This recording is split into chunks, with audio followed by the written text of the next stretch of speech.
And it goes with this little thing where it's like this blue line that's kind of like loading. So it makes you think that you have more time, but in actuality, it goes quick. It goes fast. And so that's why it could catch you swearing if you're not careful. Oh, am I close enough? Am I loud enough? You do. You sound fantastic. But let me see. Do a little bit. Testing 1, 2. Yeah, absolutely. I pull it just a smidge closer to you though. Just ever so slightly. There you go. Just turn mine up. Just ever so slightly. Turn mine up. 2022 is the year you're going to like learn to use that microphone for all of its ability. I think that there's this thing over there and you can just turn it is. You are peaked. You are so peaked. Turn yours down. I can't. It has it doesn't match. Don't worry. We'll fix it in post, like they always say, right? Yeah. Supposedly. Nonetheless, welcome. This is One-on-One with Coach Blu and Marissa, right? Hello, everyone. Man, we are rapidly approaching the end of 2021. It seems like just last year at this time we were getting rid of 2020. Which was so weird. But 2021. People, I was going back and looking at some stuff, and people had like 2020 posts with the big, like Ghostbuster sign through it and how much they hated it and stuff. It seems so long ago. Like it's so. I mean, these 2021 is pretty difficult. They're going so fast. But it's going. But are they really, or are they just kind of the same? Like let's be honest. We can make this as hard as we want or as easy as we want. It's all on how we look at it, right? Yeah, I think right now people are just exhausted, and so that's why it feels.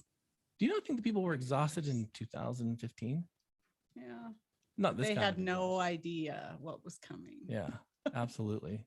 Remember back in the olden day when all we had to worry about was who was running for president? Yeah. We won't even get into that. Welcome, listeners. This is One-on-One Live with Coach Blu and Athletic Director Marissa. We're happy to have you here today. This is the platform for you to utilize, asking us questions that pertain to addiction, mental health, anything really that's kind of you're struggling with. Specifically, we're going to be talking about some goal attainment, some bucket lists. We're going to take a different approach to what we're going to do in 2022 and help maybe share some ideas. I've been learning about some stuff. Is a mental health therapist, addiction counselor.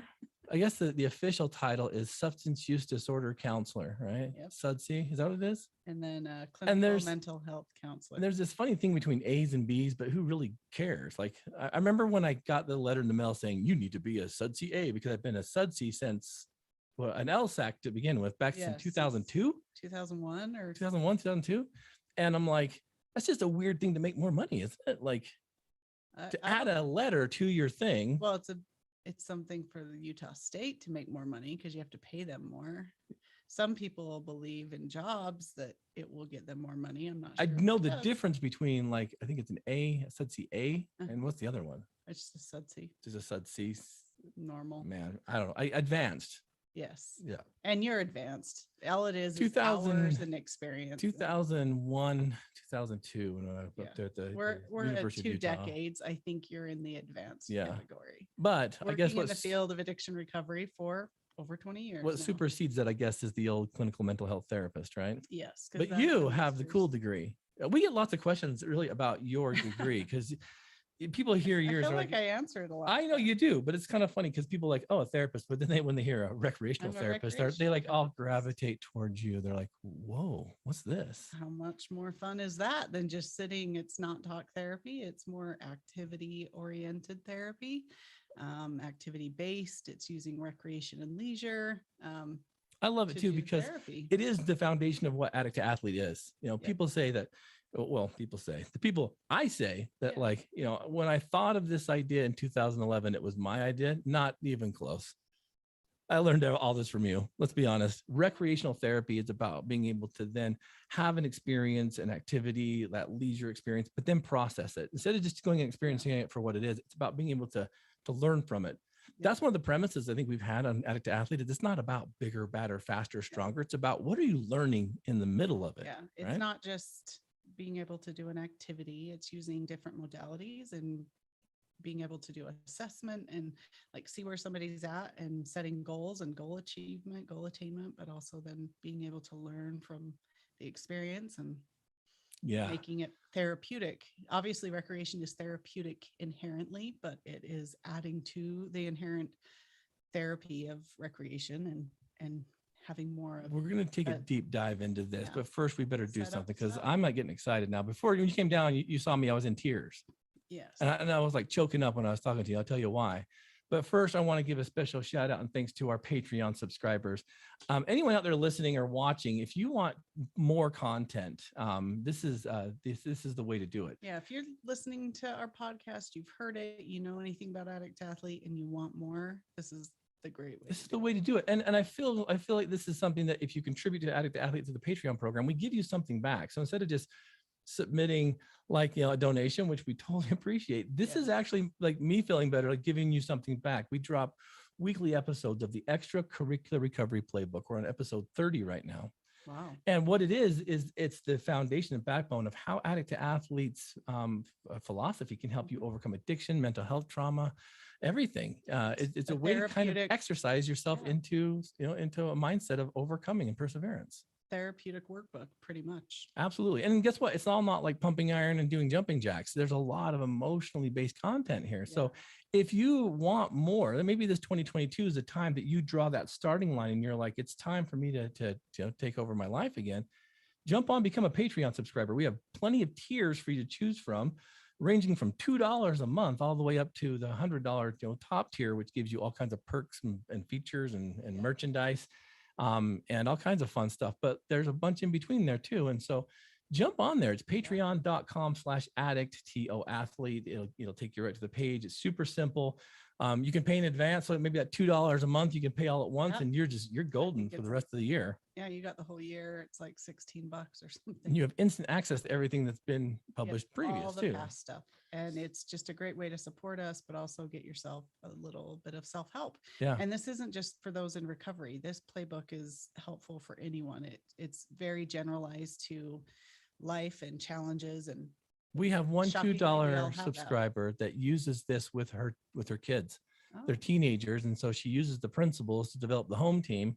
And she's like, she messaged me not too long ago expressing gratitude for like being able to have these conversations in a more eloquent way, where it's not like, they just say no, Nancy Reagan era. It's the home team. It's taking, it's taking a knee from it, gathering everybody together, having that meeting. And she was saying how easy it is to use. And so patreon.com/addict-athlete. But I want to give a special thanks to our tier people. These are the folks that are investing higher than $2 a month. This is the super fans.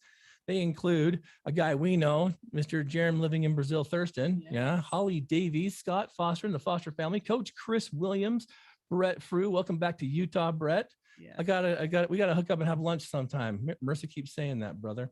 Please.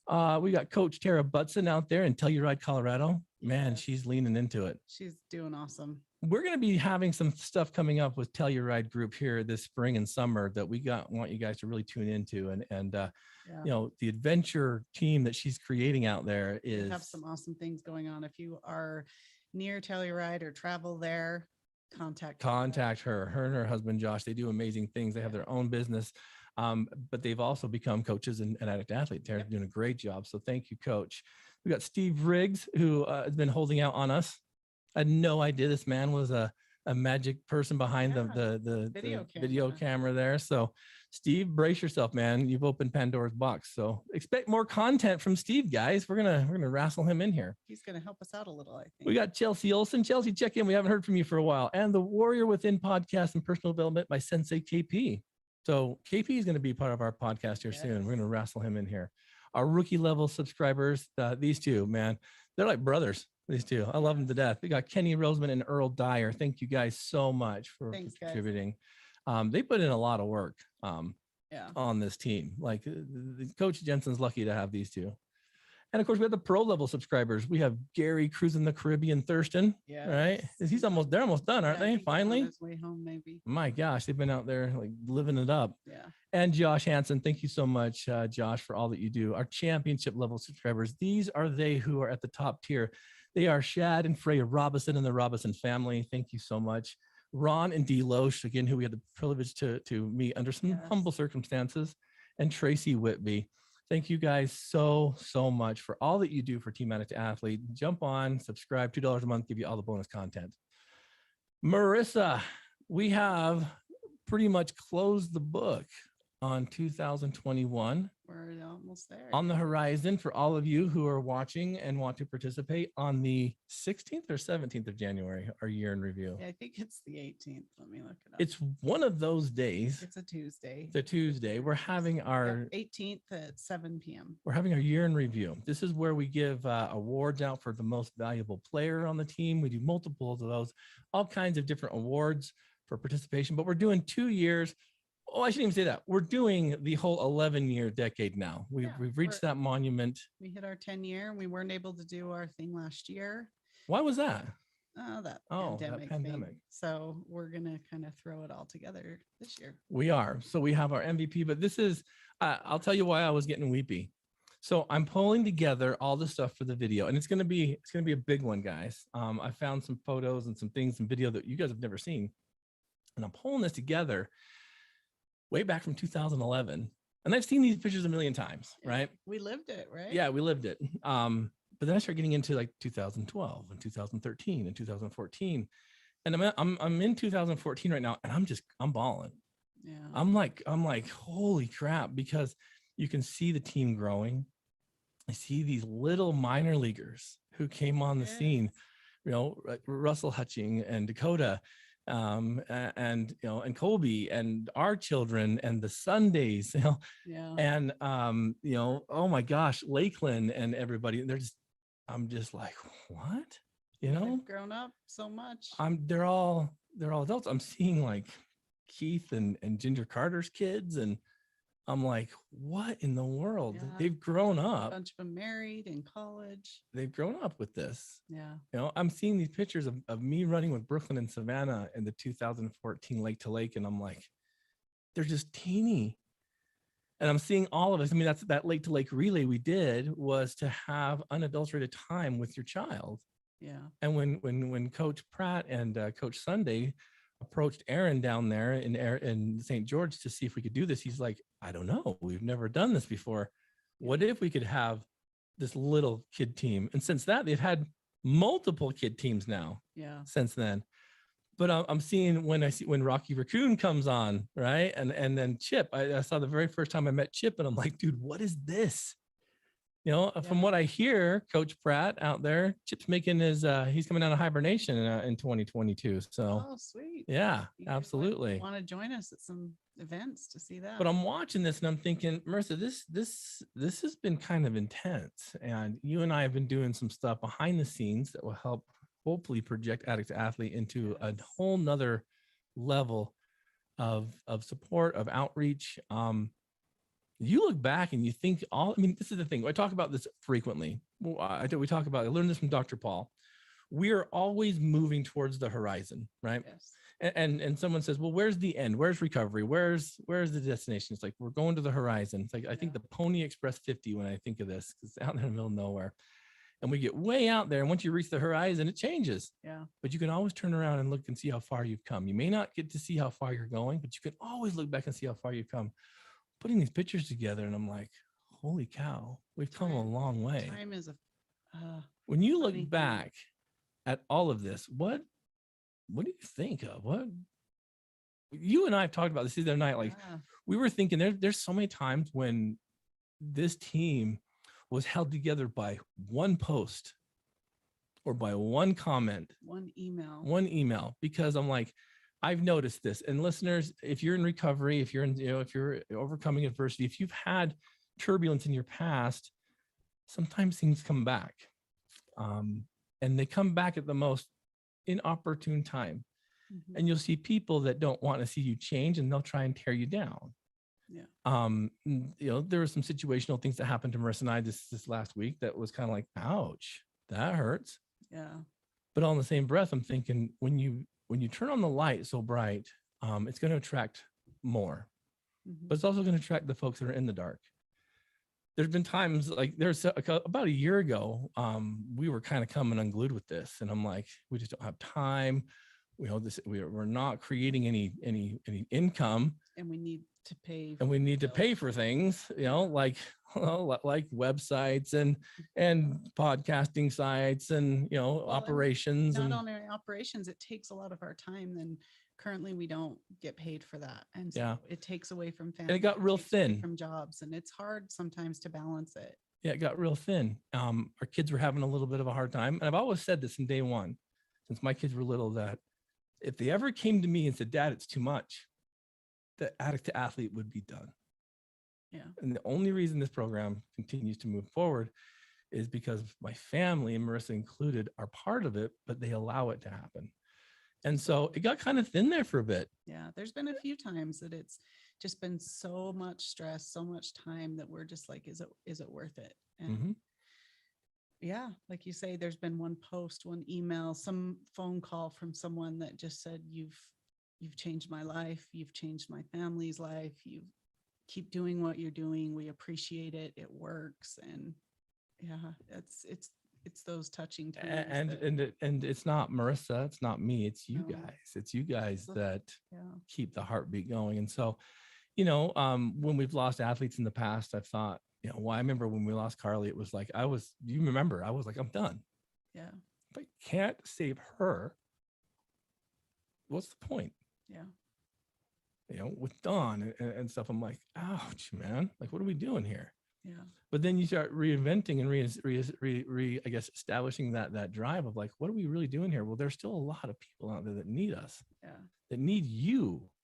I'm going through and I'm seeing our athletes in these pictures, like hugging strangers and cops and all kinds of stuff. And I'm like, that's what it's about. It was, like it's mission. Said, looking back and seeing where some of these athletes are now to where they were is just, it's phenomenal. Like they have families, they've reestablished relationships. They're working, they're having their own kids and like doing well. And it's like, wow, that's changing lives. And I noticed this with our Project Elf this year, as all of our athletes were gathering and I was looking at them, and and Earl like took it upon himself to go out and grab like some ice melt so that people wouldn't slip. And I'm thinking that rhythm of heartbeat is been clear throughout, like just stepping up. Yeah. Find something. Everyone jumped in, was wrapping presents and stuff. And I'm kind of like, man, it's a good feeling that, and we've heard this, we talked about this just in our team meeting not too long ago, where, I look at 2011 and I look at 2021 and I'm like, my goodness, people have changed. Yeah. But the team hasn't. It's still very much the same. Yep. We've grown. I think we've gotten a better rhythm, but the essence is the same, And so as I start looking in deeper and I'm starting to pull pictures, and I will be Facebook's stalking a lot of you to pull pictures, just so you know. But I really want to make it known and invite all of you, past, present, and possibly future athletes, to come see what this is. Yeah. This kickoff / finish line / starting line is a great way for you to see truly what this program does. And if you have pictures that you don't think we have, please shoot us an email. We'd love to get those added in this video. It's awesome. Absolutely. I mean, like Judy down there in St. George, I need to get a hold of you because there's some athletes that I need to pay tribute to that I know I don't have pictures of, like Summer and some of the ones that we've lost. And so I need to, that's a hard one too, I'll be honest with you. Yeah. The very first one that pulled up was Brandon, Athlete Black. And I'm like, you bugger, man, oh, it hurts. So I'm like, good guy. Amazing athlete. Yeah. That's the difference, I think, with some of the stuff, is that these relationships are real, and once you've been on Team Addict to Athlete, you're always on Team Addict to Athlete. And it's interesting. That being said, there'll be times when you'll go through some scarcity and you'll go through some hard punches.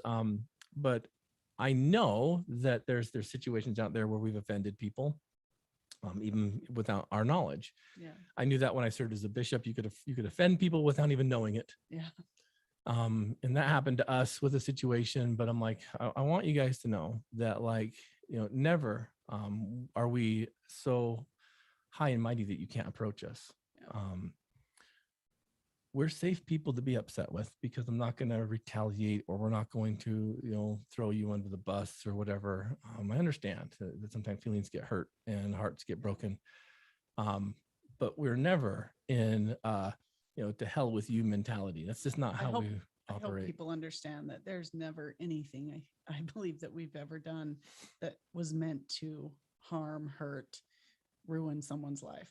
No. Like, if that's how you took it, we are extremely sorry. That was not absolutely the intention at all. No, but I want you to know that, I mean, this is one thing that I remember talking about in my private therapy sessions and stuff too, when people would be upset with me. I mean, if you know my clientele, I'm kind of a tough guy. Yeah. And it's only because I know that through that adversity and through that resistance, you can become strong. Yeah. I was talking to Brock Bevel the other day, and he was talking about how in Arizona, they were doing these eco labs, and they were putting these these big domes, and they were creating these environments inside domes to see if we could live interstellarly, right? Yeah. They said that they were planting all this stuff, it was going great, but all the trees kept dying. And they're like, why are the trees dying? And every time they'd plant a tree, it would go well for a while, but then it would die. And the reason, what they discovered is that there's no wind in there, and that the trees don't root properly if they don't have resistance to dig down deeper. And so they're like, crap, how do we create fake wind, right? Without killing energy and stuff. So there's resistance in this kind of stuff, but you need it to grow. Absolutely. I think that through our experiences, that if there's something that's hurt your heart, I would love to talk with you. I think Facebook messaging and emailing is kind of dumb. I'd much rather do this, because so much is lost. Yeah, there's so much of communication that goes through visual and nonverbals that, face to face is the best way to go if you want to really have answers and understanding. But we're safe people to be upset with, and that's why we help you train out there in the real world too. Like when you run, you will get stronger running and working out than you will sitting on the couch with no resistance, right? Movement creates change and growth. On the topic of Brock has been invited to speak at a really cool upcoming mental health and suicide event. So I'm going to share some on social media, but if you are in the Boise, Idaho area this Wednesday or next Wednesday, January 5th, Brock will be speaking at an event called Connection is the Cure. It is at the Ford, Idaho Center Arena. It's free. I think it's 6:30 p.m.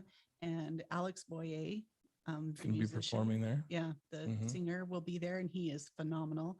And they have, I think, a few other speakers and talking about mental health and suicide awareness. Like, if you're in the area, it will be well worth it. Yeah. And for a free event, you should take the time. We're still kind of looking at our schedule, because I'd love to attend it, for the simple fact of it's about gathering relationships and building communities. So if we can work it out because we'll be going down to St. George that weekend to help our Patreon subscriber move. That's how much we love our Patreon subscribers, right? I'd love to see that. So this is the thing. That being said, listeners, that's what it's all about. Now, our mission early on was to change the public's perception of addiction, and we did a great job, and I think we still have a lot of area to still cover. We have these ebbs and these flows. Now, on Team Addict to Athlete, we have this philosophy about why we don't use the word addict, because identifying ourselves as solely addicts, it dumbs down who we are. Yeah. That negative attribute isn't going to perform any kind of foundational stability to build on. And so, although I know that it's key in identifying it so that you know it's there, how long do you need to hold on to it? So that's why we created Addict to Athlete. If you're identifying yourself as an addict, now let's build on it. Yep. Let's move into it so you can become an athlete, and then a father and a brother and a scholar, and so on and so forth. Because, if we label ourselves with just one attribute, that's all we'll ever be. Like, I'm not just a therapist. Nope. I'm so much more than that. Absolutely. I'm not just a coach. I'm not just a dad. I'm not just a husband. I'm all of those things together. Yeah. And so, our philosophy is a little bit different when it pertains to that. And there are times when people have been, like very anti that with us, but that's okay, because there's more than one path to sobriety, right? Yep. And I think that the erase and replace philosophy that we've kind of, created and developed, it holds a lot of true value there.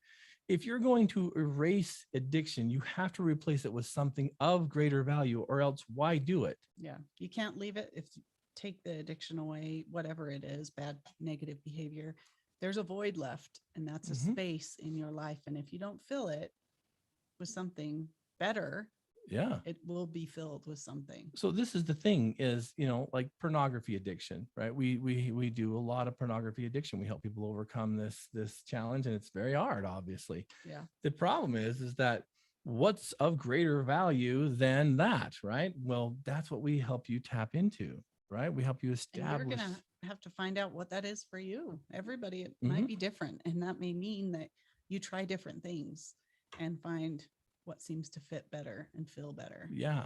So on Team Addict to Athlete too, I want you guys to understand that it is not just primarily substance abuse that we tackle, right? We do mental health, and we do all kinds of addictions. Other addictions, compulsive behaviors. So I don't know if you remember, just last week I was on another podcast with Coach Bill Stahl out there in Colorado. He took over David Clark's podcast, and We Are Superman in the Hive. And we talked about this, about the addictions that are kind of like off the grid, so to speak. And he was talking about a young man that struggled with a gambling addiction. And it was pretty wild because this gambling addiction, it dang near took him to where he found him cold and homeless in the winter in Colorado because he had lost literally everything. Yeah. Now that is just as detrimental as any kind of chemical dependency. But the same principles apply. The same principles in the brain. You're chasing the dopamine. We got to get down to the core of it. And that's the one thing that I love about our philosophy is we go to the core of the addiction. We don't just make you feel better. We don't just talk you into feeling better, right? Yeah. We help you identify what that is so that you can eliminate it and replace it with something of greater value. So these core issues that cause and create addiction, abandonment, neglect, right? Well, those are going to feed that I am an addict. All that emotional pain. Absolutely. But what if we dig down in there and we excuse it and we identify it and we erase it and replace it with, the opposites, right? Yep. Instead of abandonment, it's connection, right? Instead of neglect, it's love, right? I mean, all these things, imagine what you could do, I hope people start. I do too. And I hope they do. And here's the situation. I remember talking with, as I'm going through these pictures and I'm seeing the increase of participation from our very first 5K with those first 5 athletes. And oh man, it's so much has changed down there. Yeah. It was right after, I mean, it's kind of funny, Marissa. Let's get nostalgic for a minute. We're looking at Facebook, and today, 11 years ago. Yeah. I was driving back from St. George to Utah to start my job at the Division of Substance Abuse. Yep. Right. And that month that I was down there was so hard being away from you guys. And I remember reaching out for the job at the county. Bruce Chandler, who is a dear friend, told me I didn't get the job in a program called ATR. It was a grant funded program. Yep. And I didn't care what I got. I just wanted to get home with you guys because you'd moved back up here. I was still down there working with youth that I really wasn't happy with. And today was the day that I drove back. It was the day that the Provo Tabernacle burnt down. Yeah, that's right. Yep. It was burnt to the ground. Oh. You told me that before I left. It was the world's worst freaking snowstorm. Yeah. It took you 8 hours. It took me 8 hours to get 3.5, 4 hours. So terrifying, man. But I was like, I don't care. I'm getting home. And it was just weeks after that, the Addict to Athletes like inception started to kick in. Yeah, right. We had the idea. I thought about it for a while, but it was right then when I'm like, this would be perfect. Tyson Dahl. Yes. Tyson Dahl. Yep. Tyson, I need you to come to this year in review because, brother, you're very influential here. I'd love to get all the original athletes to come back. Yeah. He presented on exercise. Yeah, as one of his. And I pulled him aside afterwards and I'm like, dude, it's cool you just did this topic in group today. I have an idea. I'm like, what do you think? And he's like, dude, that's the coolest thing ever. Yeah. That was right after I found the guys kind of like farting around with their, signing their signature sheets and all this stuff. And that all happened 11 years ago, like right now. It's kind of crazy. And so I start looking at this progression and I start seeing like what it's done. It's blows my mind. I mean, we were the first in Utah to put something out there other than a 12-step. Yeah. There was nothing else out there. No. And I feel kind of humbled that we've had so many other programs kick in that have to do with athletics and recreation and just other programs in general, because not everyone recovers that way either. I mean, you start looking at about Addict Athlete is we're open to anyone. We're if you're a 12-stepper, feel free to come to our meetings. If you're Smart Recovery or, Dharma Recovery, whatever. We all want, or you're just blazing your own path. Yeah, maybe you're just creating your own trail. But that's the thing too, though, is, I start looking at some of the people I've been able to rub shoulders with over all these years, and they are the people that start creating these other programs. Yeah. And it's kind of a cool thing. I'm kind of blown away by like this mindset that if there's a void, you have the responsibility to fill it. Yeah. I remember that in when I was going to school at the University of Utah to get my LSAC back in the day. Mm-hmm. One of the last speakers said, he said, never stop reading, never just get caught in one mindset. Yeah. Think outside the box. And if there's a void, fill it. And I'm like, that is genius. And that's what we did. Can't always wait for somebody else to answer the questions. If you see something, do it. Yeah. But the coolest things I've noticed so far from 2011 to 2014 is it's the body language of the athletes. So there's this what is it? It's a TED Talk. Yeah. And this gal talks about body language and how important body language is. And she was saying social sciences. Yeah, she was expressing things like, to boost yourself up, to do what's called a power pose, which is to like stand straight, put your hands on your hips. And she said before an interview, you do this, maybe you go into a bathroom stall. You make yourself big. So legs open, wide, arms open. So think of the Superman pose where he's got his hands on his hips and he's kind of got that open stance. The cape is flying behind him. And then she said something that just blew my mind. And this is the stuff that when you're putting together grants and stuff, they're like, measure your outcomes. Some of this stuff you can't measure. It's hard to. But the body language doesn't lie. Mm-hmm. And I'm going through these pictures and I'm realizing how many of our athletes salute victory at a finish line. Yeah.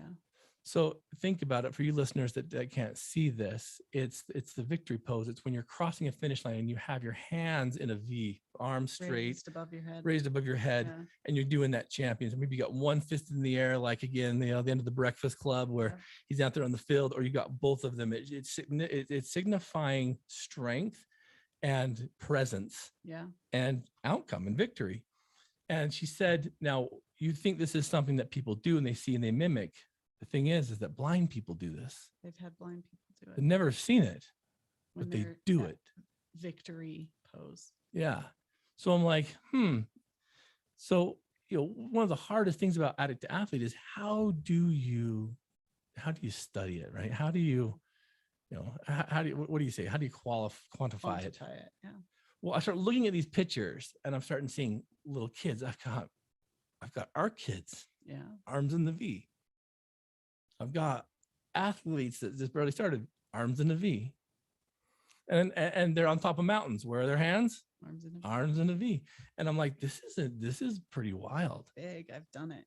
Yeah. And I'm like, there you go. You start looking at that kind of stuff and you capture these small little moments and you start thinking, wow. Mostly when you've seen these athletes progress from, first off, knowing that there were months, sometimes years before they even dared come to their first meeting. And then they come to their first meeting and they're just quiet and in the back and on the side and next to the door so they can run out when they, when it's over, to, moving a little closer, to, getting to know and talking to other athletes, to front row and interacting and talking in the discussions, and then racing, and then, the victory pose. It's amazing. And I'm watching these little kids do it and all this kind of stuff. And I'm like, that's the stuff that can't be measured, but can definitely be experienced and felt. Yeah. You know what I'm saying? Like, it's one of the neatest things.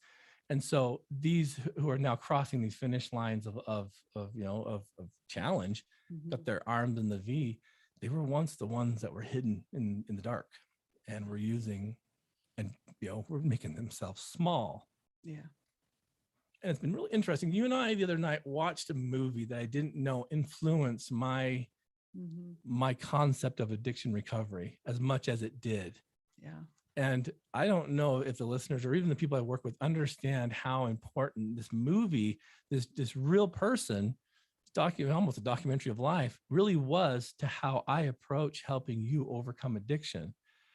We watched it, The Beautiful Mind with Russell Crowe depicting John Nash. John Nash's life. And I remember watching this movie early in 2001. And so it was right when I was going through school. It was huge for me too. And for those of you that don't know, Professor and Dr. John Nash was a mathematician. He was a genius. Yeah. And he excelled in mathematics and numbers and all kinds of stuff. Went to MIT, Princeton, and then got into Princeton. And his whole concept was he wanted to create an original idea. And in order to get his doctorate degree and be published and whatnot, he needed to come up with this. And he came up with this strategy. And the strategy, you have to look it up because I don't know what it's called, but basically boiled down to this. When pursuing something in life, we all want the best. And so if you have a group of people, we're all going for the best. And he thought of this really kind of, how funny, tongue in cheek here, at a bar with his friends.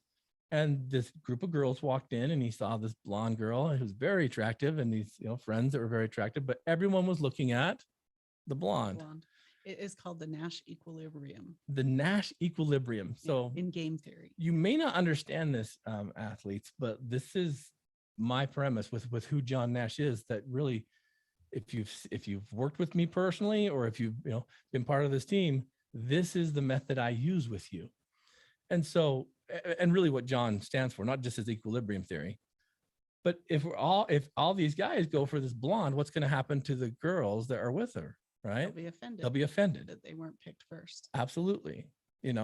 So he's like, what if none of us go for the blonde and we all go for the girls, and the ones we want. What's the best for us? And he says, what it does is it takes out the competition. What's best for the group and individual. It's looking at both. It's a win-win situation, right? Yep. And so when he quantified this and when he plotted it out and submitted it, it was a brand new idea. He goes on to further experience. He gets hired, but then starts getting into a situation where he didn't realize that his mental health was in such jeopardy. In fact, at the beginning, you look at him and you think, man, back in the 50s when he was going to school, this looked like autism, but it wasn't. Yeah. It was the pre-stages of schizophrenia. Yeah. And he started having audio and on the movie, it depicts, visual hallucinations where he saw a roommate and his roommate was kind of the bubbly guy, kind of motivating him. And he saw the roommate's niece, who was this cute little girl. But then he saw one that kind of pushed him into wanting to do things like espionage and spying and kind of like wanting to get into that code breaking and conspiracy theory. And and it got so bad that one day he was doing a lecture and had a mental breakdown. And that's when they figured out that something else was wrong. And the depiction of his wife now marrying this man who has these quirks, but she found kind of cute, now realizes that it's much more significant. He's had some break in reality. Yeah. And it's scary and it's turned into a huge thing. So he goes through treatment and he's trying to convince them he's not crazy. And it's almost like an addiction in and of itself. When a spouse finds out that their spouse has an addiction, right? Like this hidden secret. Absolutely. And everything changes and he's on this medication that makes him, slow and out of it. And, can't do things that with lethargic. Can't do things that he once did. And he has a slip, doesn't take his meds, has a slip back into the psychosis. Doesn't like the medication. Yeah. And one time in the movie, and I'm not sure how this depicted in real life, because I know that John, there's movie theaters, they have to embellish. But the situation was John was off his meds. His wife discovered it by seeing some things that he was doing again, code breaking, and she runs into the house and she kind of confronts him and the baby's in the bathtub, the water's filling up, she's like, where's the baby? And he says, and he's like, one of his friends, Charlie, is watching him, who doesn't exist. And so she has this break. They kind of have this confrontation. She runs out and then John stops for a second and says, wait a minute. He runs out there and stops her before she leaves. He's like, you're right. She never gets old. The little girl, she doesn't age. That piece of mental identification, where he realized that his reality was wrong and questioned it, articulated it to say, this isn't what it seems. Wife, you're right. This isn't real. John learned to take medication, but also, it didn't do it didn't he take it all away. Quite a bit, the medication, because he needed to function. Yeah, because back then too, they did not have good meds. They did not have good treatment. John actually trained himself to question that stuff. So when he saw them, when he heard them, he didn't pay any attention. He said something to the tune of, when he was talking to an old friend to come back to see if he could just hang out at Princeton, because one of his friends, when he went, was now the dean. He said, can I come and just be here? Yeah. Familiar places might help me. He asked, do you have these mental breaks? He's like, yeah. He said, they're the demons of my past. We all have them. So instead of feeding them, I'm just done. I'm ignoring them. But I can't get rid of them. They're there. Yep. He trained himself to question these things, to not react. Ignore the negative. They ignore the things that he's realizing are hurting his life, to be able to have a different life. And so, long story short, through him hanging out there and having some ups and some downs, one time this kid comes up and says, hey, I know you. I've read about you. He starts looking at this kid's theory and starts teaching these kids in the library. The staff notice.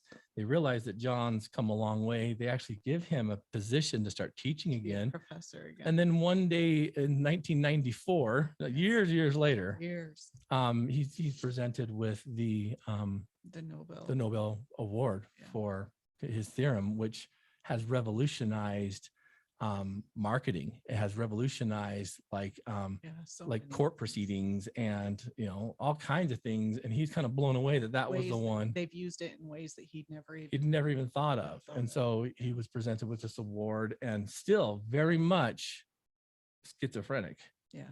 But he learned, you guys, to push it away and ignore it until he became what he wanted to be. Yeah.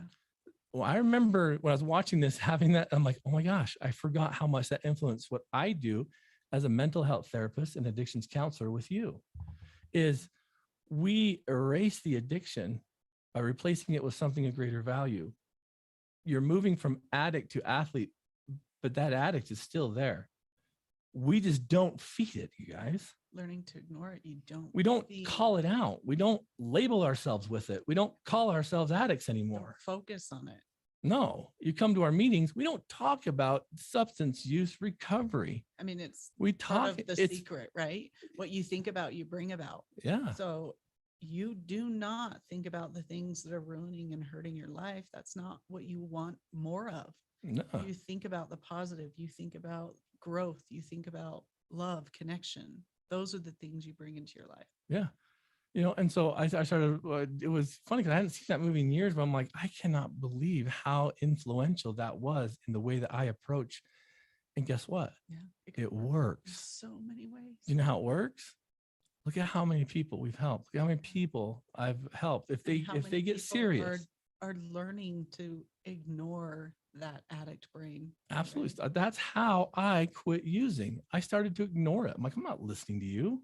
Yeah. I'm not falling for this.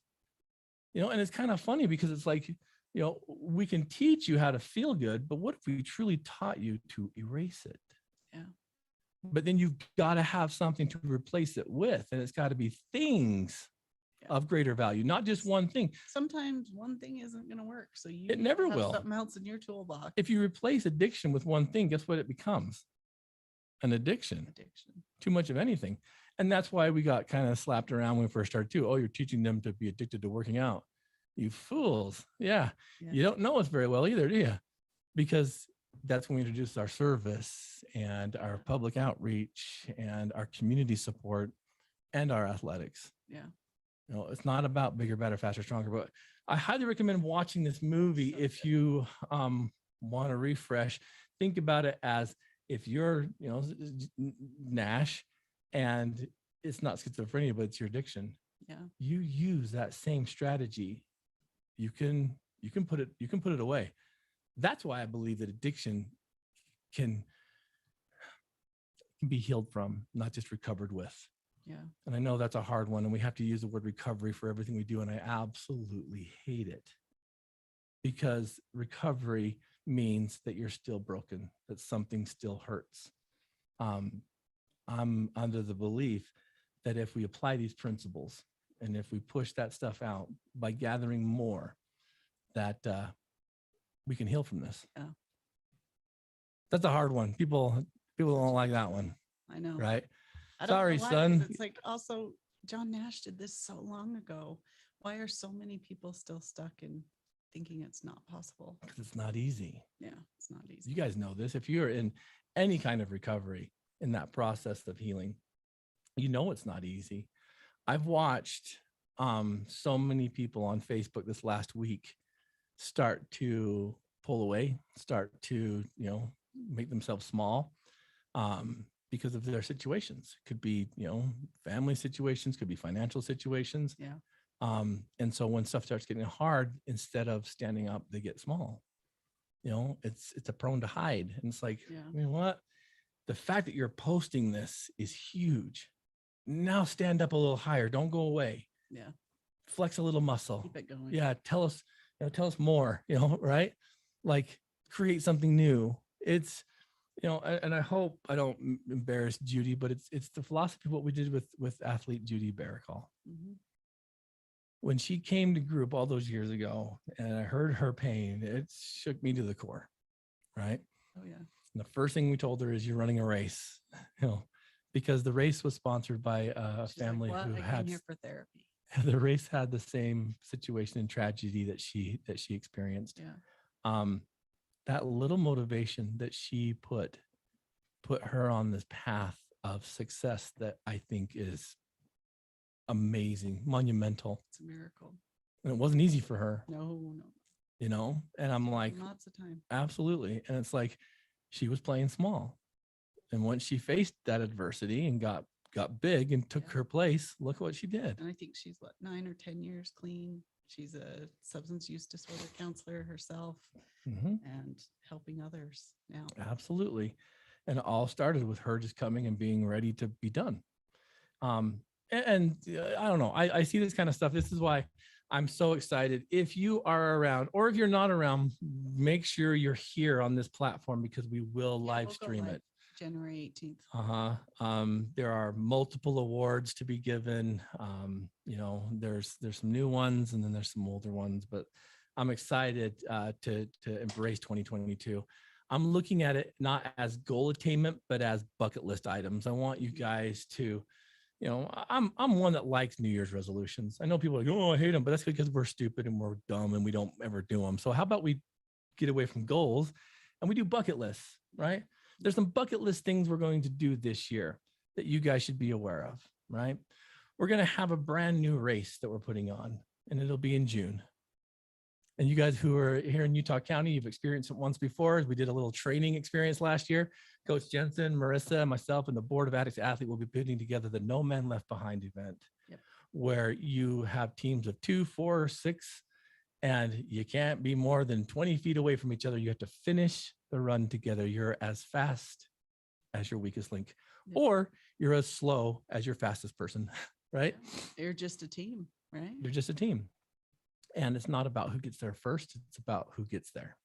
And I'm ecstatic that this is going to be part of our new racing series. You know, along with other things. Our 5K this year is going to be better. There's a lot of neat things in development. Yep. It's going to be able to give back to you, to show those around you that you are stronger than you think you are, that once an addict, always an addict simply isn't true, and that you can turn the mess of this addiction into the message of sobriety. Each of you guys have a very powerful story. And I want to hear them. I mean, we've got this thing called the Addict Athlete podcast, you know, so you're listening to this right now, I guess, if you're listening to this outside of right now. athletes, I want to hear you. We got so many people out there that are inspiring. I mean, that last one we did with our athlete, Amber, holy cow. So good. Like, so good. Her podcast has shot till I think our number one. Congratulations, Amber. Yeah, well done. I messaged her about it. That's phenomenal. It's amazing. And she sat here in recovery. She sat here and just like rattled this off. And I'm like, I know we had like 5 attempts before we actually got it. So maybe but that's I'm why like, it's so worth it. Yeah, she just blew me away. But each of you have that. But come, because we also need to recognize, celebrate, and remember the athletes that we lost. We've lost quite a few. I look forward to just sharing hugs with families and whatnot. So that being said, it's the 18th then? 7 p.m. 7 p.m. The address is going to be over at the old Provo Courthouse, right? Ballroom. We will definitely be posting addresses and stuff there. If you can't make it, please tune in. Would love for you guys to see this. It's a powerful one. And so all old athletes, new athletes, and athletes in between, let's get you there. Marissa, I just realized that we didn't take any questions. So I hope that the ones that came through, good content. Yeah, the ones that came through, we'll get you next time. But this is it for this year. This is the last one-on-one with Blu and Marissa here. Yep. We look forward to doing more in 2022. Anything final for these fine folks? Nope. That's that. We hope to see you at more events. Okay. I want to thank our you. minor league sledding on New Year's Day. Minor league sledding New Year's Day. And it looks like we're going to have our website. We have calendar. We have some snow there. Yeah. Absolutely. That 2014, what really got me? The very first photos that came up when Don put this together. And the very first picture is Don and Brooke. And I'm like, oh man. So yeah, January 1st, our very first experience in 2022, the minor league sledding event is going to be at the Rock Canyon Park in Provo. There should still be snow there. If not, there'll be ice there. It'll be much funner, right? Or more dangerous. Absolutely. 12 o'clock. Athletes, I want to thank you all for being here. I want to thank Radio Ronin and the Radio Ronin Network for all you do for Team Addict Athlete. Go listen to some of their content. I can't like promote Greg's Guide to New Music more. Greg Pascal, Panda, he does such a great job putting new music together. So if you need some new music, if all the stuff you're getting kind of old and lame, listen to Greg's Guide to New Music on the Radio Ronin Network. So thanks, Josh, Chunga, Chandler, and Panda. And athletes, until next time, please continue to turn that mess into a message.